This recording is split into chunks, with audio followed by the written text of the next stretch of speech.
प्रात काल उठ के रघुनाथा, प्रात काल उठ के रघुनाथा, मातु पिता गुरु नामहि माता, मातु पिता गुरु नामहि माता, आय सुमारि करहि पुरकारा, आय सुमारि करहि पुरकारा, देखि चरित हर सई मन राजा, देखि चरित हर सई मन राजा, जहि विधि सुखे मोहि पुरलोका,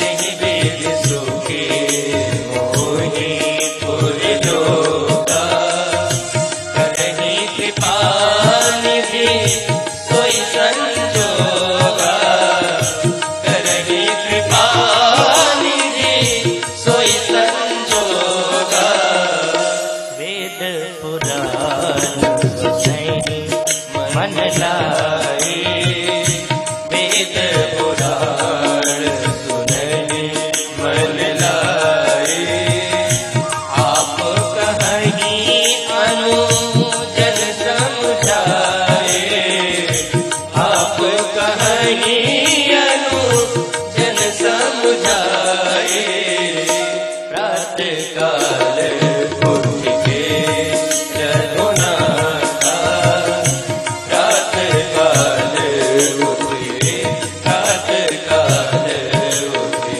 प्रात काल उठ के।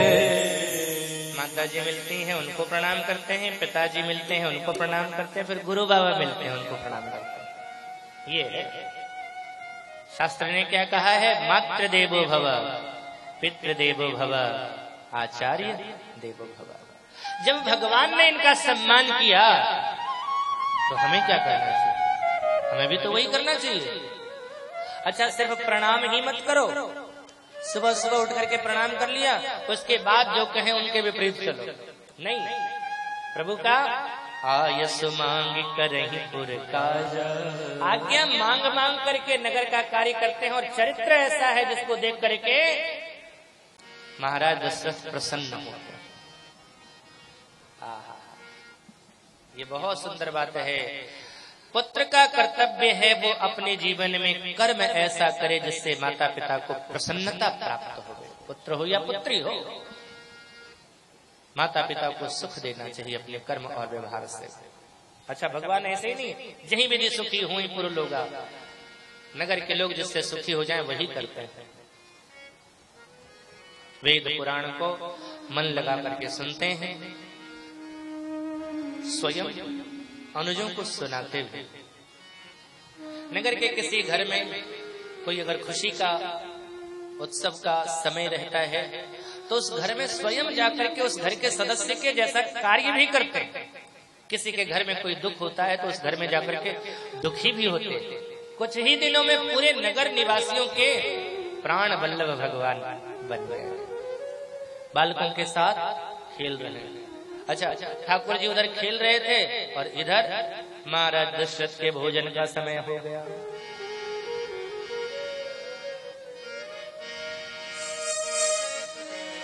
भोजन करत बोल जब राजा, तो नहीं आवत तजीबार समाजा, नहीं आवत तजीबार समाजा। महाराज दशरथ का भोजन का समय हुआ, बैठे। लाला के बिना भोजन करना नहीं है। कौशल्या कहा सेवकों से, जाओ राम जी को बुला के लाओ। अब सेवक गए, सेवक को का तो अपना अभ्यास, जिस तरह से बोलते हैं वैसे बोले। बोले सरकार, बोले हाँ राजा जी बुला रहे हैं, भोजन करत बोल जब राजा, राजा बुला रहे हैं। अब भगवान ने जैसे ही सुना राजा बुला रहे हैं, बोले सबसे बड़े महाराजा तो हम खुद हैं। अब इस महाराजा को राजा कौन बुला रहा है? हाँ, अगर कहते वो सेवक जाकर के कि पिताजी आपको बुला रहे हैं तो बेटा जरूर चला, लेकिन क्या कहा, राजा बुला रहे हैं। भगवान को लगा सबसे बड़े महाराजा हम, तो नहीं आवत, नहीं आए। क्यों? बालकों का समाज छोड़ करके नहीं आ रहे। एक बात और, भगवान को लगा कि हम खेलें साथ साथ और खाएं जाकर के अकेले, ये तो ठीक नहीं। खेलने के लिए साथ में और खाने के लिए अकेले। अगर पूरे समाज को बुलाया होता पिताजी ने तो जरूर चलते, इसलिए नहीं आवत। जाकर के राजाओं को जाकर के दिया खबर सेवकों ने, सरकार वो तो आते नहीं। अब दशरथ जी ने कौशल्या से कहा, कौशल्य जाकर के बुला करके लिख दो। तो भगवान को बुलाने के लिए गए कौशल्या में। कौशल्या जब बोलन जाए, तुमकी प्रभु चले पराए। कौशल्या जब बोलन जाए, तुमकी प्रभु चले पराए। निगम ने शिव अंत न पावा, ताही घर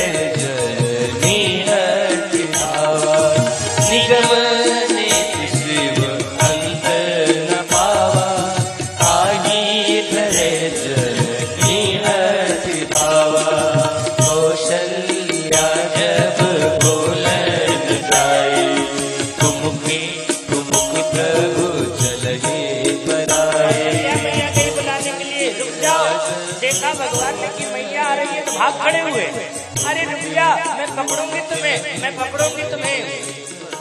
भगवान ने कहा, माता जी पुराना स्वभाव जग गया है और ब्रह्म का स्वभाव है वो किसी के पकड़ में नहीं आता, वो तो निराकार है। जैसे जल किसी के पकड़ में नहीं आता, वैसे ही पकड़ में मैं नहीं आता। कौशल्या जी ने कहा, अब आप निराकार नहीं रहे सरकार, अब तो साकार हो गए और आपको पकड़ने के लिए ये भक्ति आ रही है।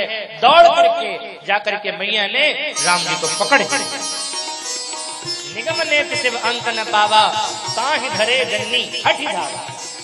ब्रह्म तो भागना चाह रहा था, लेकिन भक्त की पकड़ से आप कहाँ भागोगे सरकार, पकड़ लिया। अच्छा, पकड़ के उस भक्ति ने किया क्या, दशरथ पिता साधक की गोद में ला करके बिठा दिया। अच्छा, एक बात बताओ, महाराज जा रहे थे दरबार और उसके पहले भोजन कर रहे थे तो पूरे तैयार थे। धूल से सने हुए राम जी आए, धूसर धूरी भरे तनु आए। आप ऑफिस जाने के लिए तैयार हो और आपका बेटा खूब गंदा बंदा लेकर के चला गया, गोद में बिठाओ तो साहब। हाँ, माँ लोग भले ही चाहे जैसा हो बच्चा उसे गोद में ले लेती है। माँ तो माँ है, माँ का क्या कहना है तो इतना ही कि माँ का क्या कहना। माँ वो स्वीकार कर लेती है पुत्र की हर गंदगी को, लेकिन बाप नहीं। धूसर धूरी भरे तनु आए, राजा दशरथ ने गोद में बिठा लिया। अच्छा, इधर से पकड़ लिया, सामने थाली और लेकर के खिलाने लगे। अब राम जी भाग नहीं पा रहे, क्योंकि भगवान को लगा कि ये गलत हो रहा है। हम साथ साथ खेल रहे थे और खाने के लिए अलग। हमारा सिद्धांत क्या है, सहना भवतु सहनो भुनक्तु। हम साथ साथ रहने वाले हैं, साथ साथ खाने वाले, अकेले हमको खिलाए जाए। लेकिन विवश है ना, इधर महाराज की बाहु पास मजबूत है, इधर बांध भाग नहीं सकते। सामने थाली, इधर खुद महाराज है और इधर भी हाथी।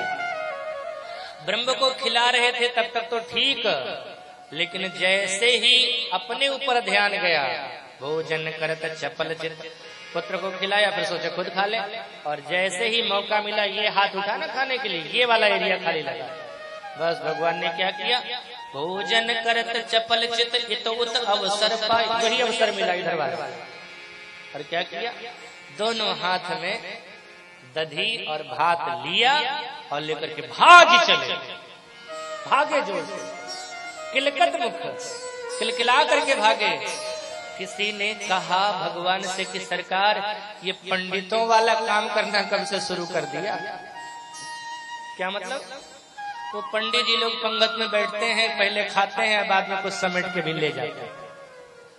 तो यही काम आपने भी करना शुरू किया, पहले खा लिए और खा करके दोनों हाथ में भर करके भागे हो, ये किसके लिए? आपका भी कोई है क्या? भगवान बोले है ना। कौन? बोले काकभूषुंडी भक्त इंतजार कर रहा है, उसको भी तो चाहिए, हम खा ले और वो नहीं खाएगा। जूठन परी अजिर मह सोई उठाए करी खाओ। काकभूषुंडी जी कहते हैं यही तो करता हूं मैं। वो राम जी के जूठा गिरा रहता था आंगन में, वही खाता था। तो कुछ पेट पे लगा है, कुछ हाथों में ले जाकर के छिड़कते हुए जा रहे हैं। अच्छा, यहाँ राम जी तो उनके लिए लेकर के जाते थे। कृष्णावतार में जब भगवान कृष्ण आए ना, तो काकभूषुंडी जी ने वहां भी कहा सरकार हमारा भी ख्याल रखना। राम अवतार में ख्याल रखते थे, यहाँ भी ख्याल रखना। भगवान ने कहा वहां तो हमको जबरदस्ती खिलाया जाता था, यहाँ तो हम छीन करके खाते हैं। हम तो दूसरों का छीन छीन करके खाते हैं, हम तुम्हें क्या खिलाएंगे? काकभूषुंडी जी ने कहा सरकार अगर आप छीनने वाले भगवान हैं तो हम भी छीनने वाले भगत जी बन जाएंगे, हम भी खाएंगे लेकिन छीन के खाएंगे। और यही हुआ। धूरी भरे अति शोभित श्याम जुटे शिवन सिर सुंदर ज्योति खेलत खात गिरे अगना अग पैजनी बाजत पीरे कचोटी वाचवी गोरस खान विलोकत भारत काम करानी दिकोटी भाग के भाग कहा कहिए हरि हाथ सुले करो माखन रोटी भाग के भाग कहा कहिए हरि हाथ सो हरि हाथ सो हरि हाथ सुले करो माखन रोटी।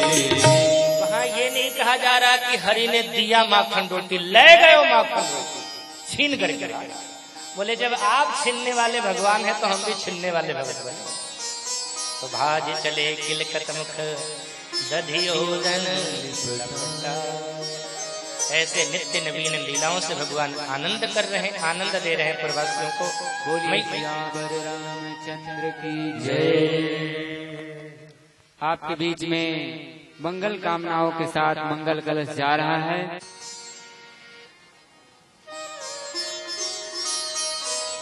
भक्तों ठाकुर जी का मैया ने श्रृंगार किया, भक्त देखते हैं आहा।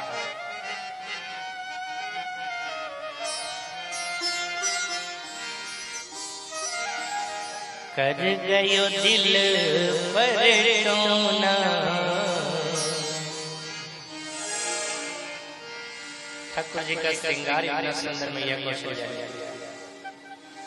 कि कर गयो दिल पर टोना श्री अवध बिहारी के नैना। कर गयो दिल पर टोना श्री अवध बिहारी के नैना। कर गयो दिल पर टोना श्री अवध बिहारी के नैना। कर गयो दिल पर टोना बिहारी के नैना। बांके के नैना बिहारी के नैना। बांके के नैना बिहारी के नैना। बांके के नैना बिहारी के नैना। बांके के नैना बिहारी के नैना। कर गयो दिल पर टोना अवध बिहारी के नैना। कर गयो दिल पर टोना अवध बिहारी के नैना। एक बार दोनों हाथ उठाके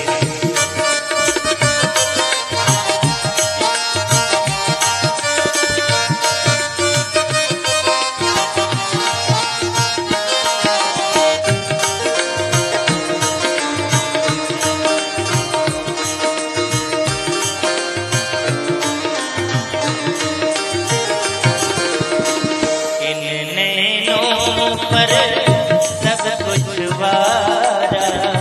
इन नैनों पर सब कुछ वारा। इन नैनों पे झील, नैनों पे झील, नैनों पे।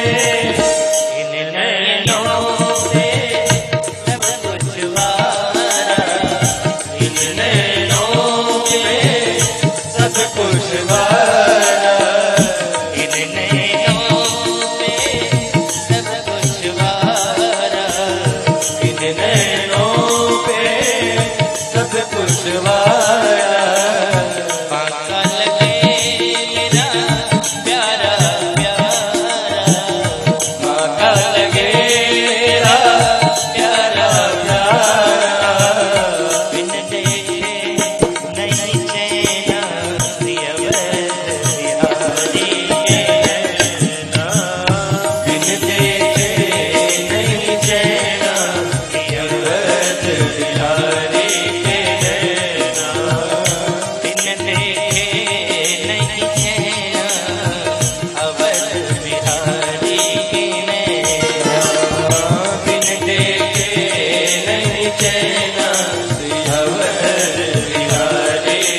परतोना प्रियव्रत बिहारी के नैना कर गयो परतोना प्रियव्रत बिहारी के नैना। बारही तेज हितपति जानी लक्ष्मण राम चरण रतिमान। जोड़ी छोटी अवस्था से ही बड़ी। एक बार प्रभु ने मैया से जिद करी, मैया क्रीड़ा करने के लिए, खेलने के लिए सरयू के किनारे जाना। मैया ने कहा यहीं महल में खेल लो। ना मैया, थोड़ी दूर पर जाना है। आज सरयू के किनारे भगवान जाना चाह रहे हैं। तो मैया ने सोचा कि ये कोमल है और धूप इतनी तेज है, तो कहा कि राघव ललन तेरे कोमल चरण कहीं कंकड़िया गड़ी नहीं जाए।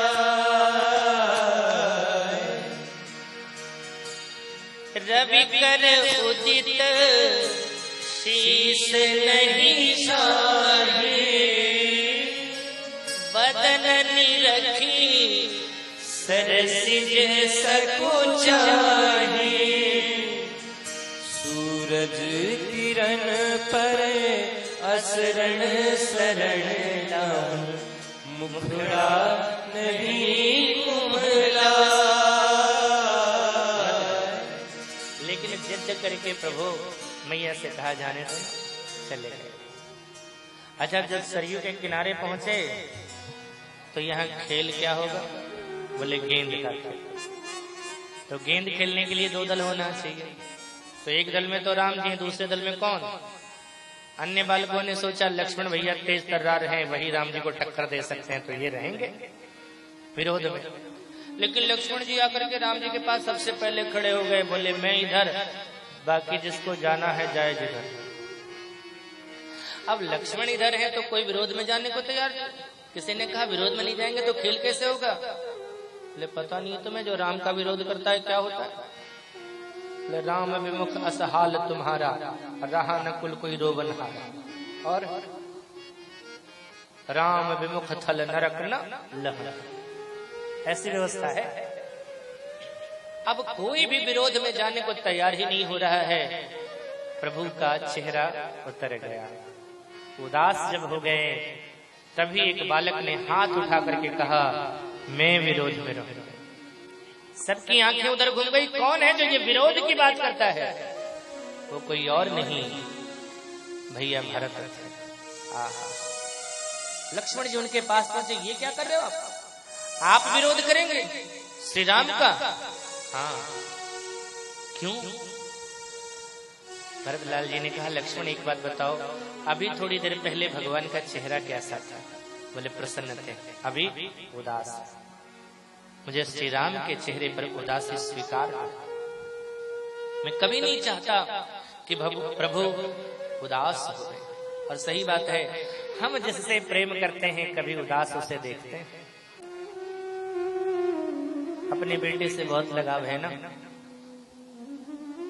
और बेटे ने ऐसे जिद कर दी जो पूरा करना तुम्हारे बस की बात नहीं है। बेटे ने ऐसी कोई गाड़ी मांग ली, ऐसा कोई बाइक मांग लिया जो बस की बात नहीं है। लेकिन अगर बेटा खाना पीना छोड़ करके उदास रहने लगे तो आप कर्ज लेकर के भी बेटे की वो जिद पूरी कर दोगे, लेकिन वो उदास रहे ऐसा स्वीकार नहीं करोगे। तो ये तो प्रभु प्रेमी है। जब जगत का प्रेमी ये कर सकता है तो ये तो प्रभु प्रेमी है। भरत भैया ने कहा शीश के मोल बिकेंगे तो ले लूं प्रियतम के दुख सारे, उन प्राणन की कैसी चिंता जो प्राणनाथ परवारे।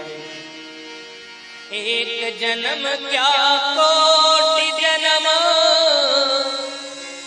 नरक हमें मिल जाए, लेकिन मेरे प्राणनाथ का एक रोमन दुख ने पाए। स्वीकार ही नहीं प्रभु की उदासी। फिर क्या था, जब भरत भैया ने ये बात कही बहुत सारे लोग भरतलाल जी की तरफ हो गए। गेंद का खेल प्रारंभ हुआ। राम जी ने गेंद मारी जोर से, और जितनी जोर से राम जी ने गेंद को मारी ना, उससे दुगने तेज से भरतलाल जी ने गेंद को मारी और गेंद गोल। किसी ने भरतलाल जी से कहा, सरकार आप तो कह रहे थे कि राम की प्रसन्नता के लिए खेल रहे हैं, लेकिन अब तो लग रहा है राम से जीतने के लिए खेल रहे हो, क्योंकि आपने मारी गेंद को गोल। अब तो राम जी हार जाएंगे। भरत भैया ने कहा, मैं हार जीत के लिए नहीं खेल रहा हूं। तो फिर इतनी जोर से क्यों मारी? बोले शिक्षा देने के लिए गेंद। क्या शिक्षा? बोले ये गेंद आई कहां से? श्री राम के चरणों का परित्याग करके आई, और मैं यही संदेश देना चाहता हूं, जो श्री राम के चरणों का परित्याग करेंगे दुनिया वाले इसे इसी तरह से ठोकर मारेंगे। दुनिया वाले ठोकर मारेंगे उसे जो राम के चरणों का परित्याग करेंगे। अच्छा, अब ये गेंद गई राम जी के पास, अब राम जी उसको आगे बढ़ाए हैं। सरकार आप भी बढ़ाओ ना, गेंद गोल में मारो। नहीं मारूंगा। क्यों? ये गेंद आई कहां से? ये गेंद आई है मेरे भरत के चरणों से लग करके, और जो मेरे भक्तों के चरण से लग करके आ जाते हैं उनको कभी भी मैं ठोकर नहीं मारता। परिणाम ये हुआ कि राम जी हार गए। एक गोल तो पहले हो चुका था, अब राम जी हार गए, भरत जी जीत गए। अच्छा, हमेशा देखा होगा आपने, खेल में जो जीतता है वो खुश होता है, और जो हारता है उसका चेहरा लटक जाता है। लेकिन यहाँ उल्टा हुआ, हारने वाला खुश हो रहा है और जीतने वाले का चेहरा लटका हुआ है। किसी ने कहा भरतलाल जी से कि आप तो जीत गए। बोले जीता नहीं, तो बोले जिताया गया। किसने जिताया? बोले मैं प्रभु कृपा रीति जिय जोही, हारे खेल जितावहि मोहि। मैं प्रभु कृपा रीति जिय जोही, हारे खेल जितावहि मोहि।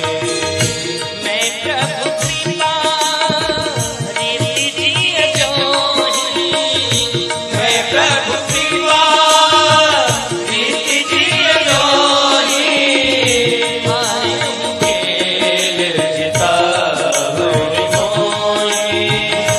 हारे खेल जितावहि मोहि।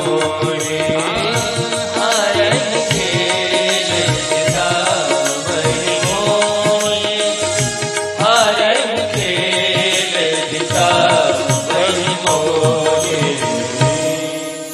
विविध लीलाएं भगवान की, लेकिन कथा का क्रम से तुलसीदास जी महाराज ने आगे बढ़ाया। कथा वहां से निकल करके बक्सर आती है, बिहार को पहुंचती। अयोध्या से निकल करके बिहार, तुलसी बाबा की चौपाई में विश्वामित्र महामुनि ज्ञानी, विश्वामित्र महामुनि ज्ञानी, विश्वामित्र महामुनि ज्ञानी, विश्वामित्र महामुनि ज्ञानी, विश्वामित्र महामुनि ज्ञानी, बसहि विपिन शुभ आश्रम जानी, बसहि विपिन शुभ आश्रम जानी, बसहि विपिन शुभ आश्रम जानी, बसहि विपिन शुभ आश्रम जानी। जब जब जब जोग मुनि करे, जब जब जब जोग मुनि करे, जब जब जब जोग मुनि करहि, अति मारीच सुबाहु निडरहि, अति मारीच सुबाहु निडरहि। विश्वामित्र महामुनि ज्ञानी, विश्वामित्र महामुनि ज्ञानी है, विपिन में रहते हैं, शुभ कर्म कर रहे हैं, पर सफलता नहीं मिल रही। अच्छी जगह है, कर्ता भी बढ़िया है, कर्म भी बढ़िया है, लेकिन कोई कार्य सफल तब तक नहीं होता है जब भगवान नहीं होते। गाधितने मन चिंता व्याकुल, ये सुबाहु और मारीच कपट और अभिमान के प्रतीक हैं, और अभिमान को भगवान की कृपा से ही जीता जा सकता है। अब भगवान कहाँ है? तो लगा अयोध्या में। तो आश्चर्य हुआ विश्वामित्र जी को। मैंने सोचा था जो त्याग करते हैं उसके जीवन में परमात्मा का आगमन होता है। मैंने भवन छोड़ा, वन में आया, सिंहासन को छोड़ा, कुशासन पर बैठने लगा। मैंने सोचा था वन में वो परमात्मा मिलेगा, लेकिन वो तो भवन वाले को मिल गया। आखिर मेरे जीवन में किस चीज की कमी थी जो परमात्मा मेरे जीवन में नहीं आकर के दशरथ के जीवन में चला गया? चलो ही में देखो पद जाए और करी विनती आनो दो भाई, दोनों भाइयों को विनय करके यहाँ ले आओ। अच्छा, बहुविधि करत मनोरथ, बहुत तरह की बात सोचते चले जा रहे। विश्वामित्र कहाँ जा रहा है तू? उस जगह पर जहां पर तेरा सबसे बड़ा विरोधी वशिष्ठ दशरथ का गुरु है ना, तू वहां जाएगा तो तेरा अपमान होगा, भगवान तो तुझे मिलेंगे, मत जा। विश्वामित्र के कदम रुक गए, लेकिन तुरंत उन्होंने सोचा सम्मान अपमान देखूं या भगवान को देखूं, क्योंकि जहां जीवन में अपमान और सम्मान देखेंगे ना, भगवान जीवन से चले जाएंगे। ध्यान रखना इस बात को। आज विश्वामित्र वो विश्वामित्र है जो त्रिशंकु को सशरीर स्वर्ग भेजने की क्षमता रखता है, हर चीज बनाने की क्षमता उसके अंदर है, लेकिन आज वो हार गए और हारे को हरी नहीं। अच्छा, जीवन में हार अच्छी है या जीत अच्छी है? भाई मुझे लगता है हार जीत तो महत्वपूर्ण नहीं है, महत्वपूर्ण है कि हम भगवान से किससे जुड़े रहे। अगर हमें जीत ने अभिमान से जोड़ दिया और हार ने हमें भगवान से जोड़ दिया, तो मुझे तो लगता है तो जीत से अच्छी हार ही है जो हमें भगवान से जोड़े। विश्वामित्र के कदम चले फिर से, हमें सम्मान अपमान नहीं देखना बल्कि भगवान को देखना। फिर दूसरी बात आई मन में, कहाँ जा रहा है? जब जब गया अयोध्या, अयोध्या वासियों को कष्ट ही पहुंचाया। हरिश्चंद्र के समय में गया था, राजा रानी को दोनों को अलग कर दिया। इस बार जा रहा है फिर पिता पुत्र साथ रह रहे हैं, दोनों को अलग अलग फिर करने जा रहा है। विश्वामित्र जी ने कहा उस समय मैं क्रोध के भाव में गया था, मैंने अपराध किया, राजा रानी दोनों को अलग कर दिया। इस समय राजा अयोध्या में है, रानी जनकपुर में है, इन दोनों को मिला दूंगा, मेरा प्रायश्चित हो जाएगा। बहुविधि करत मनोरथ जात लागे नहीं बार। सोचते चले जा रहे हैं सरकार तुम्हारे दरबार में, आज तक किसी के आगे हाथ नहीं फैलाया, लेकिन ये विश्वामित्र खुद तेरे दरबार में आया हूँ भिखारी की तरह, तेरे दरबार में आया हूँ भिखारी की तरह, तेरे दरबार में आया हूँ भिखारी की तरह, तेरे दरबार में आया हूँ भिखारी की तरह, तेरे दरबार में आया हूँ भिखारी की तरह, तेरे दरबार में आया हूँ भिखारी की तरह, तेरे दरबार में आया हूँ भिखारी की तरह, तेरे दरबार में आया हूँ भिखारी की तरह।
साग विदुर का खाया, तूने पकवान समझ साग विदुर का खाया, तूने पकवान समझ साग विदुर का खाया, तूने पकवान समझ साग विदुर का खाया, तूने पकवान समझ साग विदुर का खाया।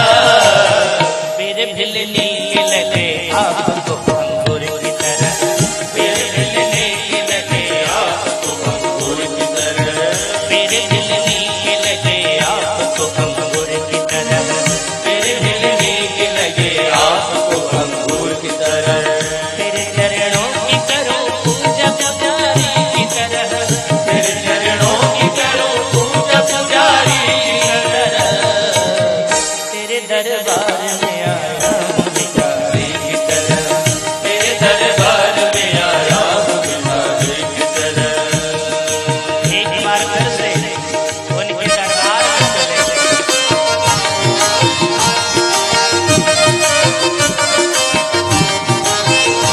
आपके हाथ अभी भी ईमानदारी से नहीं हुए, ये दोनों हाथ ईमानदारी से उठाए।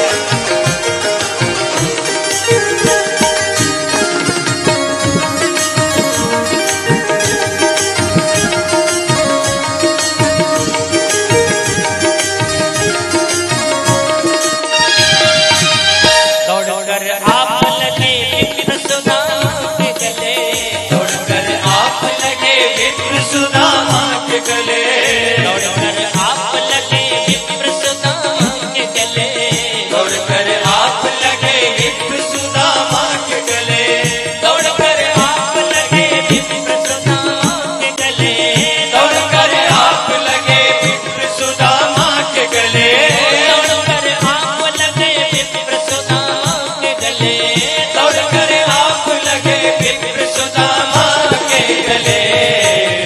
तुमने दिलों को नहीं छोड़ा है अंगूर की तरह, तुमने दिलों को नहीं छोड़ा है, अंगूर की तरह, तुमने दिलों को नहीं छोड़ा है अंगूर की तरह, तूने दिलों को नहीं छोड़ा है मगरूर की तरह, तूने दिलों को नहीं छोड़ा है अंगूर की तरह, तेरे दिलों को नहीं छोड़ा है मगरूर की तरह।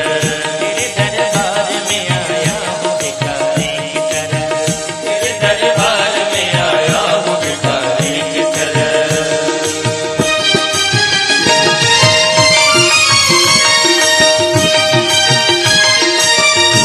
एक बार फिर से दोनों हाथ ऊपर।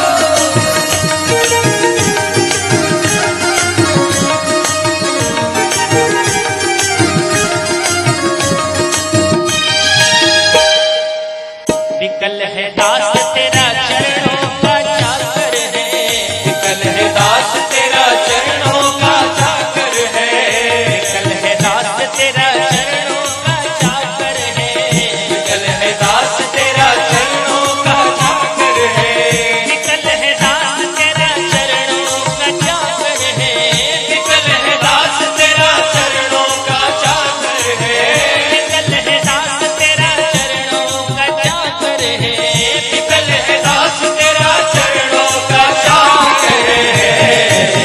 जो तो उसको नचाता है मदारी की तरह, क्यों तो उसको नचाता है मदारी की तरह, क्यों तो उसको नचाता है मदारी की तरह, तेरे चरणों की करूं पूजा पुजारी की तरह, तेरे चरणों की करूं पूजा पुजारी की तरह, तेरे चरणों की करूं पूजा पुजारी की तरह, तेरे चरणों की करूं पूजा पुजारी की तरह।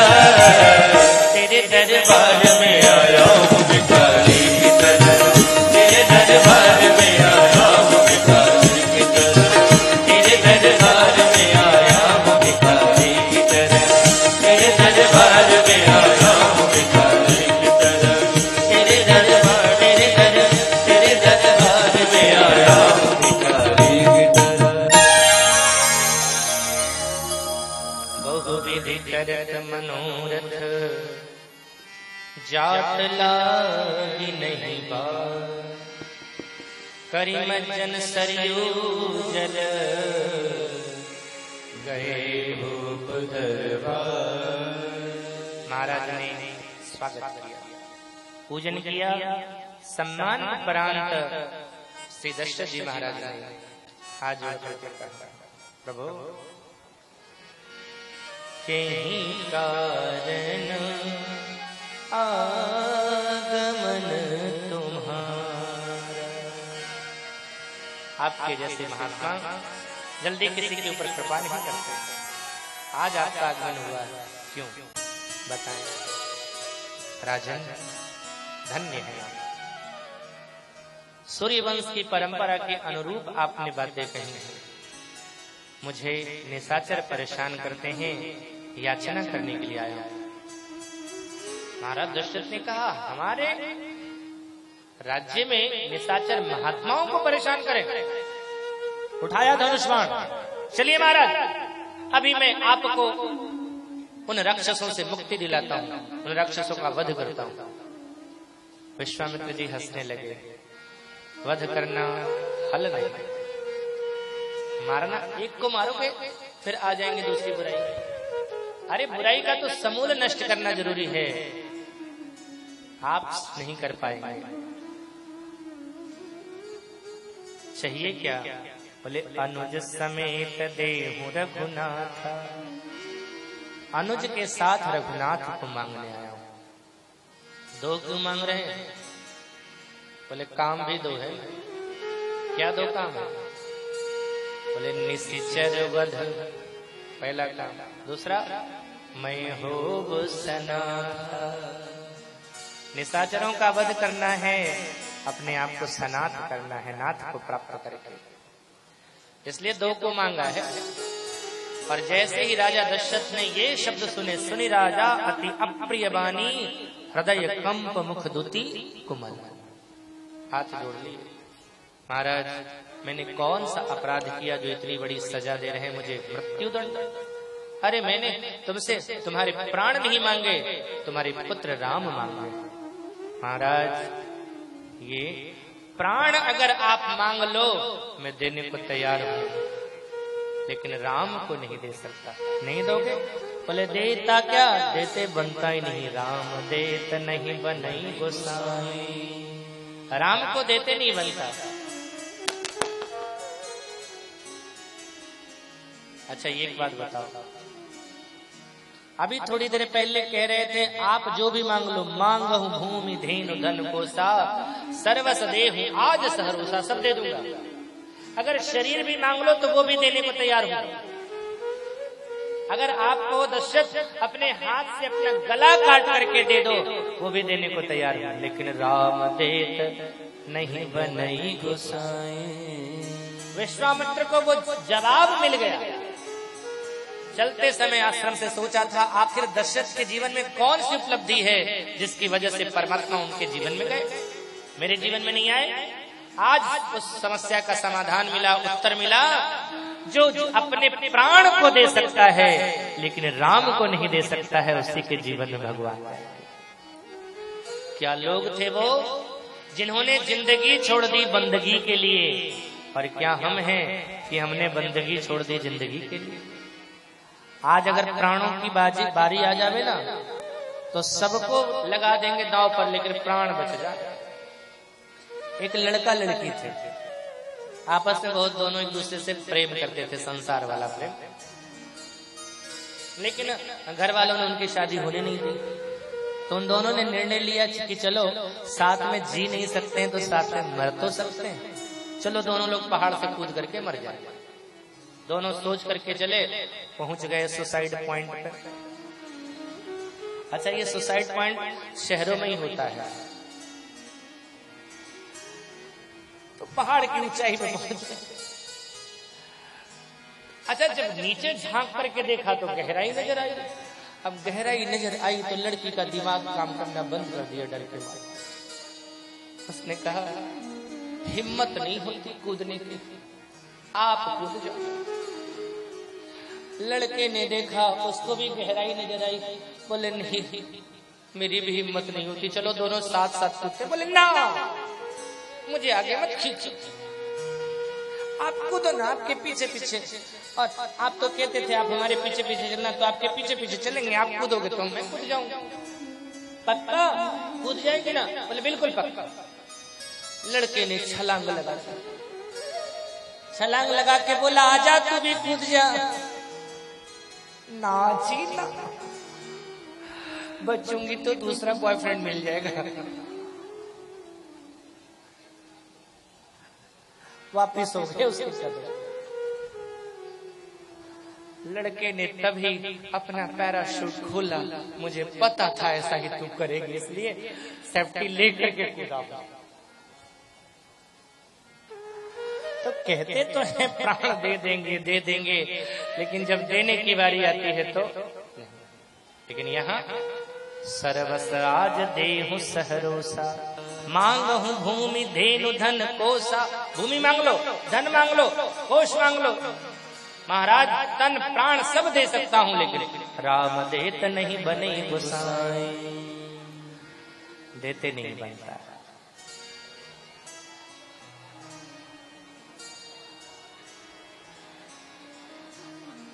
चूहे से इतना डर। अरे बैठ जाओ बैठ जाओ। अभी देखो चर्चा चल रही थी, अब चूहे ने इतना कमाल कर दिया।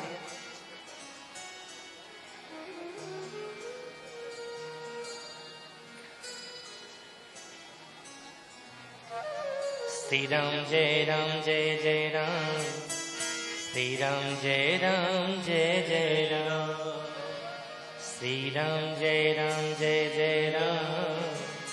श्री राम जय जय। तो राम देत नहीं बनई गोसाई। अच्छा, ये बात सुनकर के विश्वामित्र नाराज नहीं हुए। हृदय हरस माना मुनि ज्ञानी, कितना प्रेम ब्रह्म से करने वाला कोई तो है। अब वशिष्ठ जी से कहा आप ही कुछ कर सकते हो। तब वशिष्ठ बहुविधि समझावा, उस तरह के समझाया। महाराज एक बात बताओ, क्यों नहीं देना चाहते? महाराज ये राम को मांग रहे हैं, कह निश्चरति घोर कठोरा और कह सुंदर सुतपरम किशोरा। अच्छा एक बात बताओ, आज से कुछ दिन पहले तक कितने पुत्र थे तेरे पास? एक भी नहीं। आज कितने? 4। किसकी वजह से? यज्ञ की वजह से। यज्ञ हुआ तो आपके जीवन में 4 बेटे आए। आज उसी यज्ञ पर विपत्ति आई है, तो 2 को दे नहीं सकते क्या? बोलो गुरु जी, ज्ञान आपका बहुत अच्छा है, लेकिन नहीं दे सकते। तब वशिष्ठ बहुविधि, बहुत तरह से समझाया। उसमें से बक्सर वाले श्रीमन नारायण जी महाराज मामा जी कहा करते थे,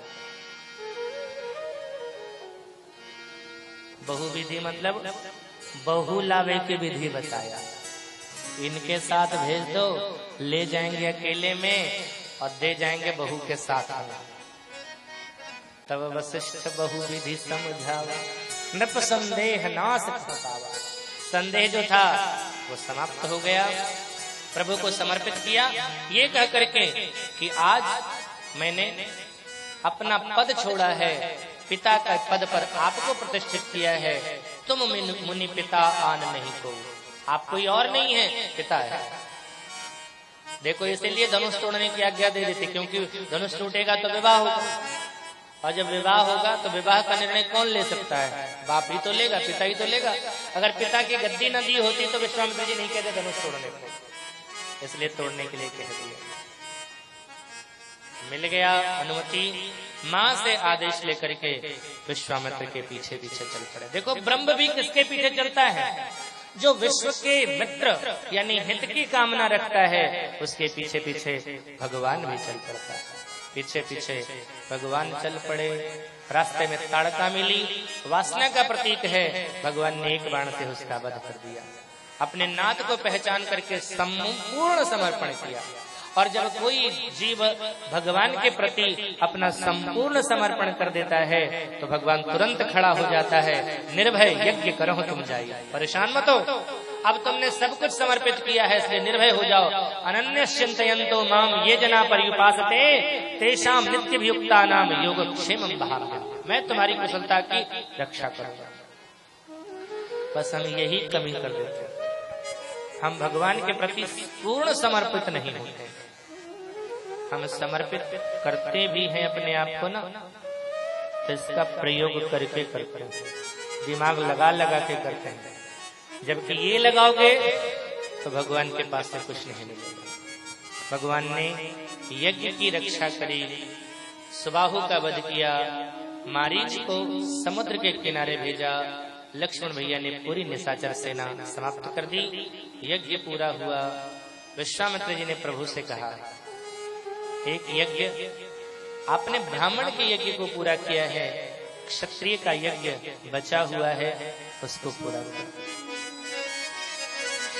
धनुष यज्ञ सुनी रघुकुल नाथा, हरषि चले मुनि वर के साथा।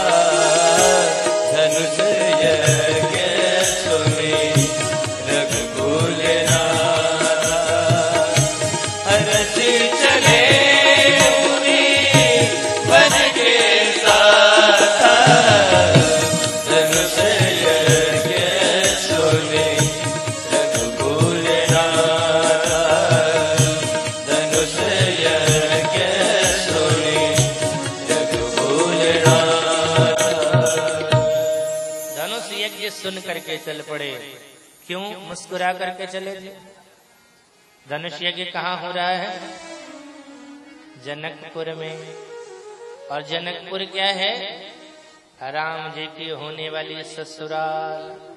और ससुराल का नाम आते ही सबके चेहरे पे हंसी आ जाती है, जिनकी है ससुराल। आश्रम एक दीघ मगमाही, खगमृग जीव जंतु तहनाही। आश्रम एक दीघ मगमाही, आश्रम एक दीघ मगमाही। खगमृग जीव जंतु तहनाही, आश्रम एक दीघ मगमाही, आश्रम एक दीघ मगमाही। वन प्रदेश था, हरियाली थी, लेकिन जब एक जगह पर भगवान पहुंचे हैं तो हरियाली नहीं है, कुटिया है, वो भी उजड़ी उजड़ी है। वृक्ष है लेकिन उसमें पत्ते भी नहीं है, फल फूल की तो बात छोड़ दो।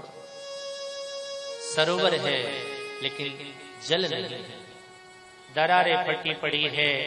वहां पर पहुंच करके ऐसा लग रहा है जैसे यहाँ पर किसी का करुण क्रंदन हो रहा है। हिचकियां हैं, सिसकियां हैं, कोई हिचक रहा है, कोई सिसक रहा है।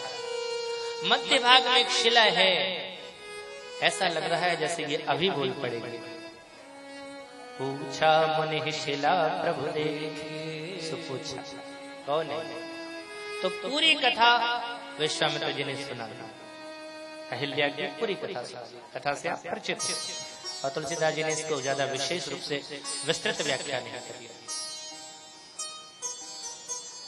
ध्यान रखना एक बात, ये अहिल्या है क्या?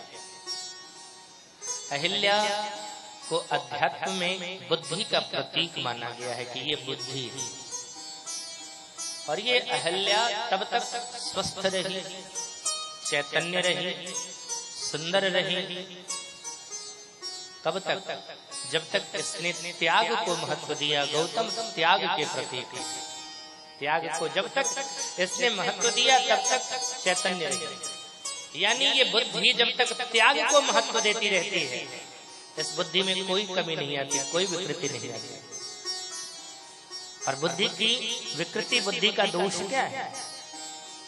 पितामह भीष्म के सामने जब अंतिम समय था पितामह भीष्म का था, तो भगवान कृष्ण पांडवों को लेकर के पहुंचे। उनके सामने जो पहुंचे हैं पितामह भीष्म ने बड़ी सुंदर स्तुति करी। इति मति रूप कल्पिता वितृष्णा भगवती सात्वत पुंगवे विभुम्नि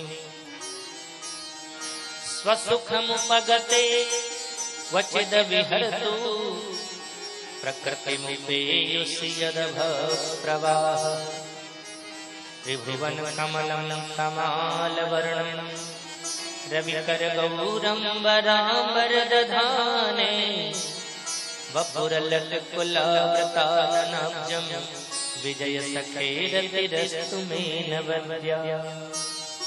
सरकार, कहा जाता है वृद्ध को निश्चिंत होकर के बनना चाहिए, लेकिन आप बताओ, जिसकी एक युवान बेटी हो, सुंदर हो, जवान हो चुकी हो, जब तक उसका विवाह न हो जावे कोई बूढ़ा बाप कैसे निश्चिंत होकर के मरे? आप कहते हो मैं निश्चिंत होकर के मरूं, लेकिन मेरी बेटी जवान है, तो पिता जाकर के उसकी बड़ाई अपने होने वाले दामाद के सामने करते हैं, मेरी बेटी ऐसी है, मेरी बेटी ऐसी है। ऐसे पितामह भीष्म ने कहा, इति मति रूप कल्पिता वितृष्णा, ये जो मेरी मति है ना, यह बुद्धि रूपी बेटी, ये वितृष्णा, विगत तृष्णा इति वितृष्णा, यानी इसके अंदर किसी प्रकार की तृष्णा नहीं है। और ये बुद्धि खराब होती है 3 प्रकार की तृष्णा से। ये बुद्धि के विकार 3 है। कौन सी? सुत वित लोक ईश नाती कहीं के मति इन्हें गीत रमलेनी। यही तो 3 विकार है। पुत्रैष्णा, वित्तैष्णा, लोकैष्णा, कह दिया कुछ नहीं। यानी गौतम को स्वीकार जब तक अहिल्या कर रही है तब तक तो ठीक है, लेकिन जैसे ही इस अहिल्या ने इंद्र को दिया महत्व, भोगवादी हुई, ये पत्थर की जैसी हो गई। इसलिए भाई मेरे, इस बुद्धि को त्याग की तरफ रखना चाहिए, न कि भोग की तरफ रखना चाहिए। लेकिन समस्या ये आती है, एक बार इंद्रियों ने जाकर के भगवान से प्रार्थना किया, सरकार हमें ही समाप्त कर दो ना, अच्छा रहेगा। भगवान ने कहा क्यों?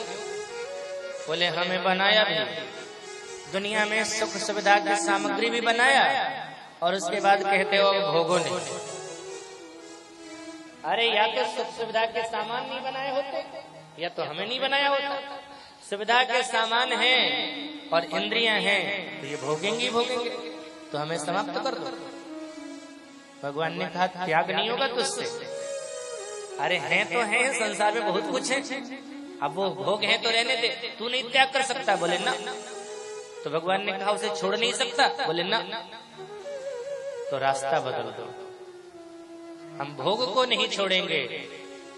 अगर उन्हीं भोगों को परमात्मा से मोड़ करके अपने जीवन में लाएंगे, वो प्रसाद बन जाता है। बर्थडे पार्टी करने का मन रहता है तो वहां कर रहे हैं, संसार में ये भोग है। लेकिन वही पार्टी श्री राम जन्मोत्सव के नाम पर कर लेते हैं, वही है। नाच गान यहाँ भी हो रहा है, कीर्तन यहाँ भी हो रहा है, भजन यहाँ भी हो रहा है, लेकिन ये भगवान से जुड़ा है। किसी के विवाह में नृत्य करने की इच्छा होती है और वहां अगर करते हैं वो भोग है, लेकिन श्री राम विवाह में अगर नृत्य कर रहे हैं तो ये उपासना है। यानी भोगों को भक्ति से जोड़ दो। इसलिए गुरु विश्वामित्र जी ने भी कहा, गौतम नारी श्राप वश, इसने भोग को महत्व दिया, इसलिए श्राप के वशीभूत हो गई। अब इसको भक्ति से जोड़ना है, इसलिए चरण कमल रज चाहती। आपका चरण कमल रज ही तो भक्ति है। भक्ति मिल जाएगी तो इसको सब कुछ मिल जाएगा, फिर से ये चैतन्य हो जाएगी। कृपा करहूं रघुवीर। कभी भी भोग को महत्व मत देना। त्याग,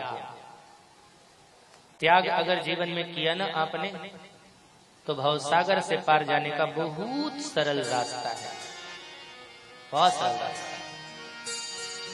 एक बार 2 व्यक्ति थे, एक भोगवादी थे, एक त्यागवादी थे। एक को जो मिलता था वो रख लेते थे, एक थे वो लेते तो थे लेकिन किसी और को दे देते थे, अपने पास नहीं रखते थे। और ये दोनों में द्वंद होता रहता था। भोगी कहता था बचा करके रखो, संग्रही कहता था बचा करके रखो, त्यागी कहता है क्या बचाएंगे करेंगे। अरे धन रहेगा तो दुनिया के लोग सेवा करेंगे,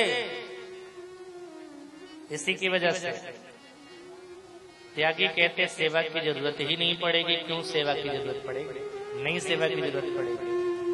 देखो धन रहेगा तो सेवा करेंगे या नहीं करेंगे इसकी गारंटी तो नहीं, लेकिन धन रहेगा तो मारे जरूर जाएंगे इसकी गारंटी है। सही बात है। जो कंफर्म नहीं है हम उसी को कंफर्म मानते हैं, और जो कंफर्म है उसको हम अनकंफर्म मानते हैं। अच्छा एक बात बताओ, व्यक्ति अपने घर से निकल करके कितनी देर कितना घंटा दुकान या ऑफिस में काम करता है? कितनी देर? एक दिन में कितनी देर काम करता है? 8 घंटे, 10 घंटे। दुकान वाले तो 12-12 घंटे कर लेते हैं, लेकिन चलो मैं कहता हूं 8 ही घंटा। 8 घंटे में कितना कमा लेते होगे? 5,000? कम है, चलो और बढ़ा देते। 15,000? कम है, और बढ़ा देते हैं। 25,000? वो भी कम है। 50,000? दुकान पर बैठे हो गए, एक दिन की आमदनी 50,000 कमाया, ठीक है। अब वो 50,000 इकट्ठा करते चले जाओ, लेकिन जब जाओगे यहां से तो वो जाएगा साथ में, ये कंफर्म है कंफर्म? हाँ कुछ लोग रहे बोले हाँ कंफर्म है, बढ़िया बात है, लेकर नहीं कंफर्म। एक सुई तो लेकर के जाओगे नहीं, कोई कंफर्म नहीं है। हाँ कंफर्म क्या है? आपने जो अच्छे बुरे कर्म किए वो जाएंगे, ये कंफर्म। पैसे तो नहीं जाएंगे, लेकिन आपने जो अच्छे बुरे कर्म किए हैं वो जरूर जाएंगे, एकदम कंफर्म है। तो जो अच्छे बुरे कर्म है उसके बारे में ध्यान ही नहीं देते, जो जाना है उसके बारे में ध्यान नहीं, और जो नहीं जाना है उसी पर खूब ध्यान। कंफर्म में नहीं जाते नहीं।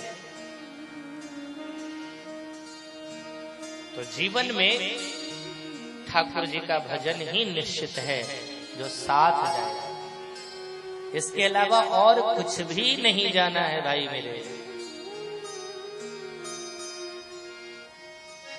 तो त्यागी महात्मा कहते थे कि नहीं संग्रह करना है, संग्रह करूंगा तो सेवा करेंगे या नहीं करेंगे ये कंफर्म नहीं है, लेकिन मारे जाएंगे ये कंफर्म जरूर है। कैसे? बोले देखना मधुमक्खियों को, छत्ता खूब बड़ा बड़ा लगाती है, मधुमक्खी ने बहुत सारा शहद इकट्ठा किया होता है, सोचती है कि चलो इसको पी पी करके अपना जीवन यापन करते रहेंगे। उधर से एक शिकारी आता है, बहेली आता है, सारे मधुमक्खियों को मार करके उसके शहद को ले लेता है। यही होता है ज्यादा पैसा रखने से। मैं ये नहीं कहता नहीं रखो, रखो, काम चलने भर, जितना काम चल जाए उतना रखो, बाकी का खर्च करो। जो साथ में चल रहे हो उसके लिए खर्च करो, सदकर्म के लिए करो, कथा के लिए करो, तीर्थ यात्रा के लिए करो। तीर्थों में जाओ, लोगों को लेकर के जाओ, भगवान का दर्शन करो, वहां जाकर के तीर्थ यात्रा करो, परिक्रमा करो, संतों का दर्शन करो, ये सब साथ जाएंगे। उस धन के माध्यम से जो साथ में जाने वाले हैं उनको हम कंफर्म कर सकते हैं, ये कर सकते हैं। तो वो समझाते थे महात्मा, लेकिन माने नहीं। एक बार की बात है, ये दोनों नदी के किनारे पहुंचे। नाविक ने कहा प्रति व्यक्ति 20 रुपए लगेंगे, हैं तो दो। तो जो संग्रही था उसके पास तो था, लेकिन त्यागी के पास नहीं था। उसने कहा भैया नहीं ले जा सकता। अब संग्रही को लगा अच्छा बताने का तरीका है, बहुत समझाता था ज्ञानी। बोले भैया इनके पैसे भी हम दे देंगे, आप ले चलो। उस पार हो गए, 40 रुपया दिया। अब संग्रही ने कहा सुनो, तुम्हारे तरह मैं भी अगर संग्रही होता ना, त्यागी होता ना, तो पड़ा रहता उसी तरफ। देखो संग्रह का कितना अच्छा परिणाम है, आज हम नदी से पार कर गए, ये संग्रह की वजह से। त्यागी ने कहा अभी भी नहीं समझ में आया। नदी हमने पार किया किसके कारण, संग्रह से या त्याग से? अच्छा ये बताओ, आज आपने 40 रुपए का संग्रह किया या त्याग किया? बोले नहीं, हमने तो त्याग किया। बोले 40 रुपए का त्याग किया तो नदी को पार कर गए, और अगर जीवन में इच्छाओं का त्याग करोगे तो भवसागर से पार चले जाओ। त्याग महत्वपूर्ण है। तो जब तक त्याग को महत्व देती रही अहिल्या, चैतन्य रही बुद्धि, भोग की तरफ झुकी, इंद्र की तरफ झुकी, चैतन्य से वो जड़ हो गई, शिला हो गई। अब कहते हैं गौतम नारी शापवश उपल देह धरि धीर, चरण कमल रज चाहती, कृपा कर मूल कुबेर। एक बार हम भी अहिल्या के भाव में डूब जाएं। हमने भी बहुत अपराध किया, कितनी गलती रोज करते रहते हैं, कोई पता नहीं है ना। एक बार ठाकुर जी से कहना कि रघुनंदन अवध बिहारी जी, सुध लेना भक्तन के हित करिते, सुध लेना नंदन अवध बिहारी जी, सुध लेना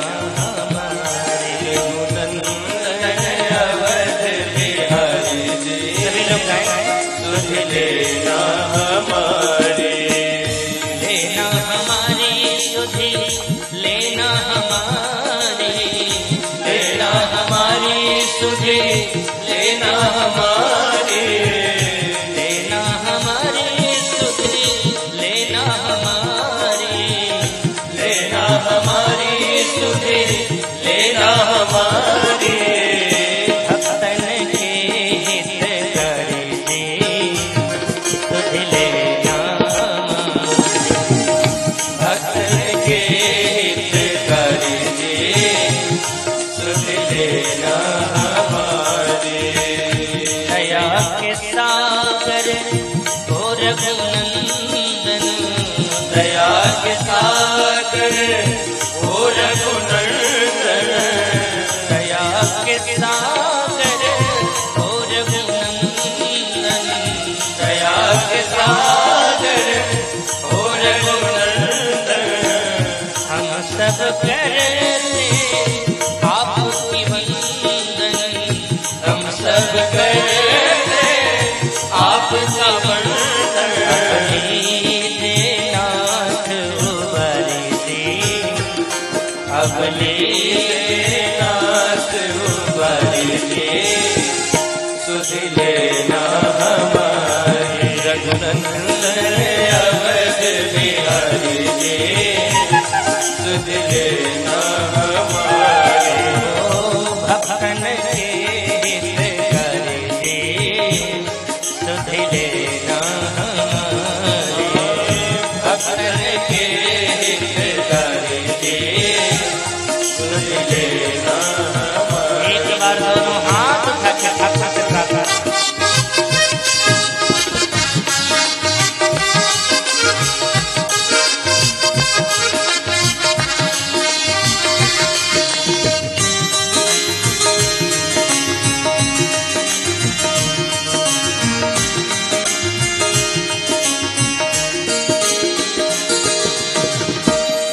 सीतानाथ अनाथ सहारा, सीतानाथ अनाथ सहारा, तीन जनों को तुमने है तारा, तीन जनों को तुमने है तारा। आई हमारी बरसी। सरकार, बड़े बड़े पापियों का उद्धार आपने किया है, अब हमारा नंबर है। अब आई हमारी बरसी, सुध लेना हमारे। नंदन अवध बिहारी जी, सुध लेना हमारे। भक्तन के हित करिते, सुध लेना हमारे। भक्तन के हित करिते,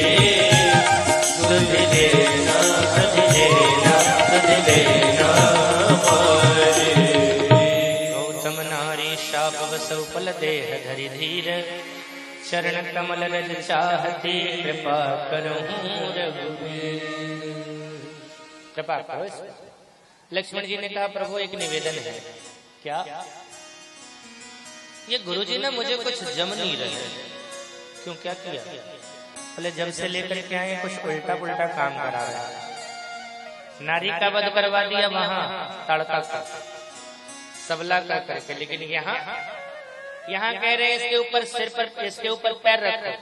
ये महात्मा की पत्नी है ना, गौतम की पत्नी है, और महात्मा की पत्नी के ऊपर अगर क्षत्रिय का पैर पड़ेगा तो पाप होगा कि पुण्य होगा, ये बताओ।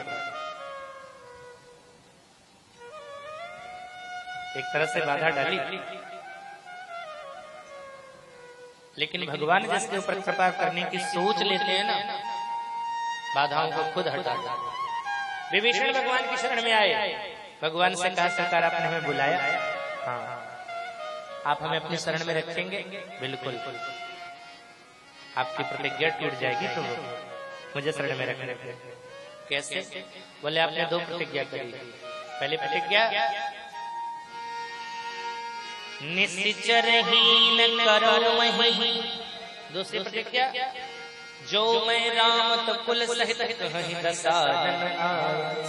अगर मैं राम हूं तो पूरे वंश के साथ दसानन का वध करूंगा। उसने सीता का हरण किया। तो सरकार मेरा परिचय नाथ दसानन कर मैं भ्राता। दसानन का भाई। आपने निश्चरहीन करने की बात कही थी, और मेरा परिचय निश्चर वंश जन्म सूर्य। तो आपकी ये दोनों प्रतिज्ञा खंडित हो जाएगी। भगवान ने कहा मेरी कोई प्रतिज्ञा खंडित नहीं होगी। कैसे? बोले कि तुम कहते हो ना तुम्हारा परिचय है, लेकिन मेरी नजर से तुम्हारा परिचय कुछ और है। तुम दसानन के भाई नहीं हो। तो बोले हनुमान तुमसे मिला तो क्या बोल के आया था? तब हनुमंत कहा सुनु भ्राता। हनुमान ने तुम्हें भाई कहा, और जब तुम हनुमान के भाई हो तो दसानन के भाई कैसे? अगर तुम हनुमान के भाई हो तो हनुमान मुझे पिता मानता है, सीता को माँ मानता है, तो तू भी सीता को माँ मानता है, मुझे पिता मानता है। अतः तेरा वंश निश्चर नहीं, तू तो सूर्य वंश का हो। इसलिए मेरी कोई प्रतिज्ञा नहीं खंडित होती।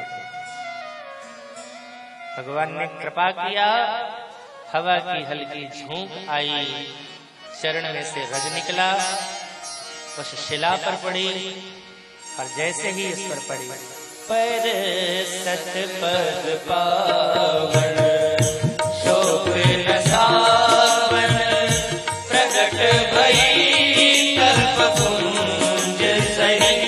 देखत रघुनायक जन सुखदायक, सन्मुख होई कर जोड़ रही। हाथ जोड़ करके मेरे समान कोई अपावल नहीं होगी। मैं इतनी अपवित्र और आप प्रभु जग पावा। लेकिन आपने कितनी बड़ी कृपा करी। कहा जाता है सबसे बड़े अगर कोई है इस जगत में अध्यात्म में तो भगवान शंकर।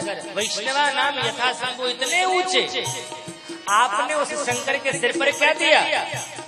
अपने चरण का प्रक्षालन गंगा दी, चरण नहीं दिया। लेकिन मेरे ऊपर क्या दिया? मेरे ऊपर प्रक्षालन नहीं, सोई पद पंकज जहि पूजत अज मम सिर धरे कृपालु हरि। सोई पद पंकज जहि पूजत अज।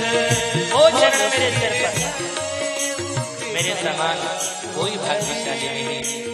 जो वर मांगा था वो मिला, और पति के साथ आनंद के साथ अपने पति लोक हो गई।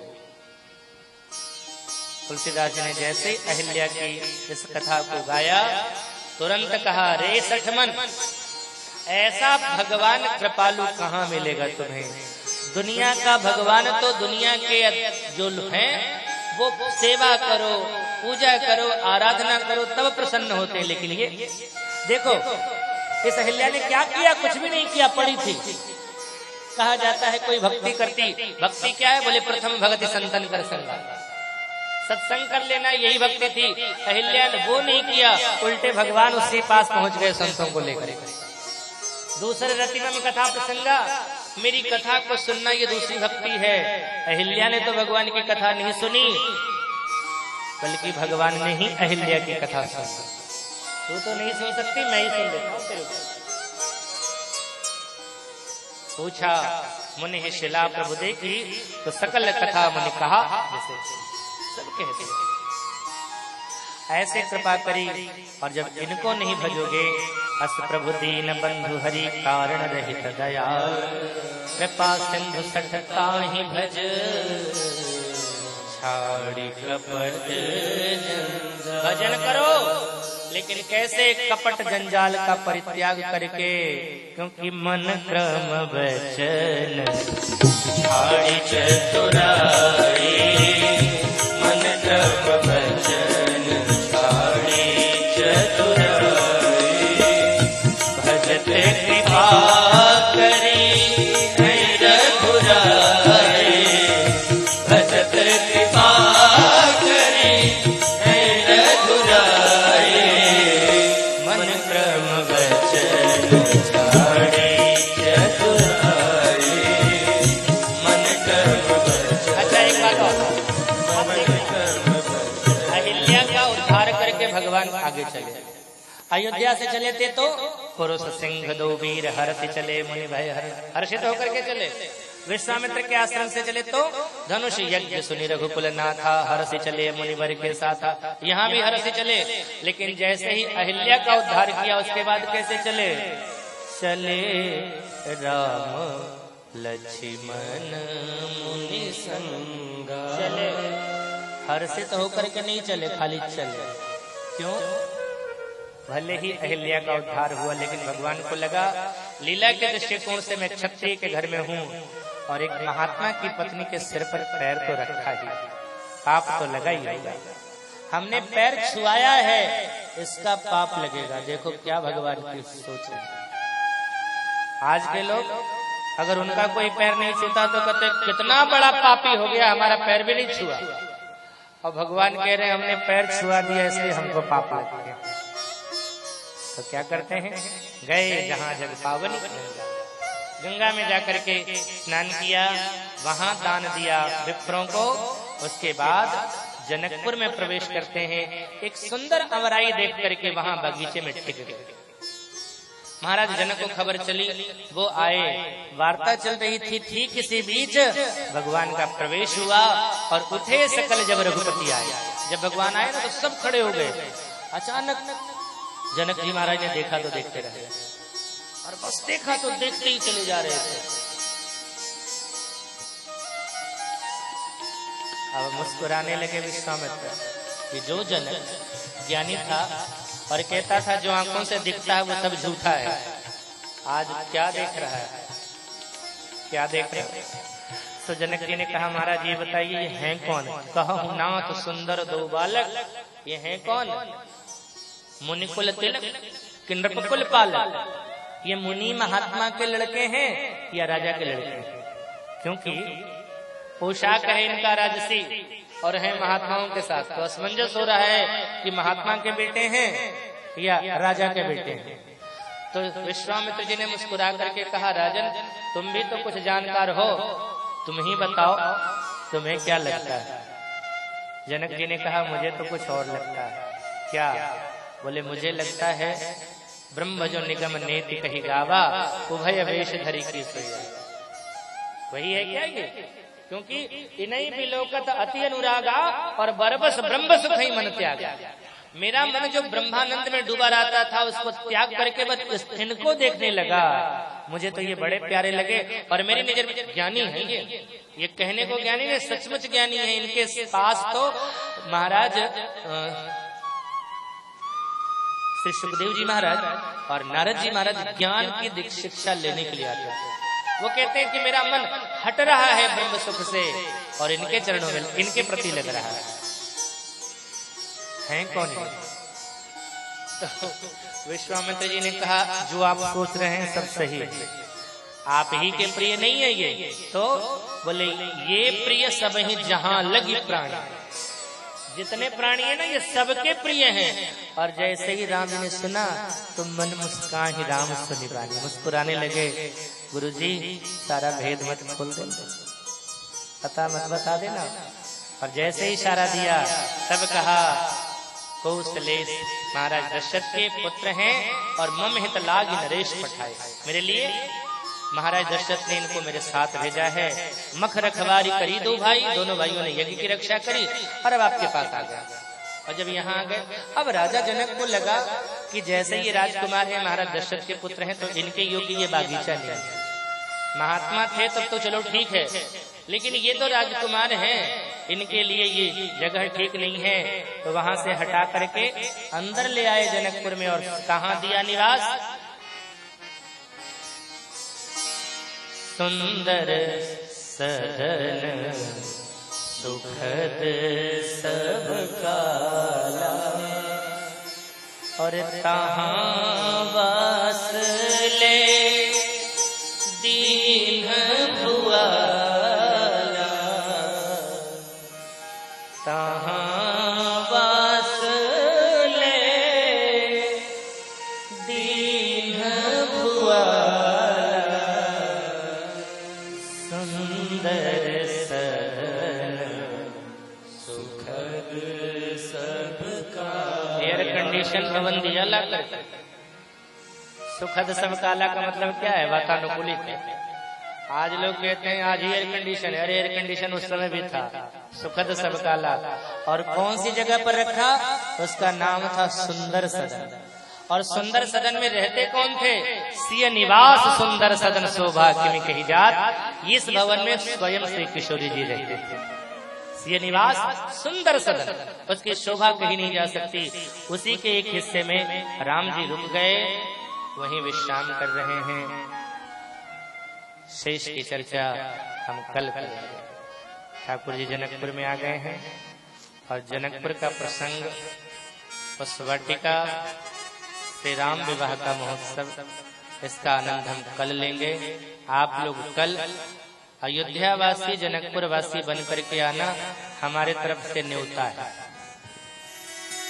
राम सिया राम सिया राम जय जय राम, राम सिया राम सिया राम जय राम। जगमग जगमग ज्योति जली है, सिया राम जी की आरती होने लगी है। जगमग जगमग ज्योति जली है, सिया राम जी की आरती होने लगी है। राम सिया राम सिया राम सिया राम। राम जी की सुंदर छवि लखन को प्यारे, हनुमान सोहे जैसे अखियों के तारे।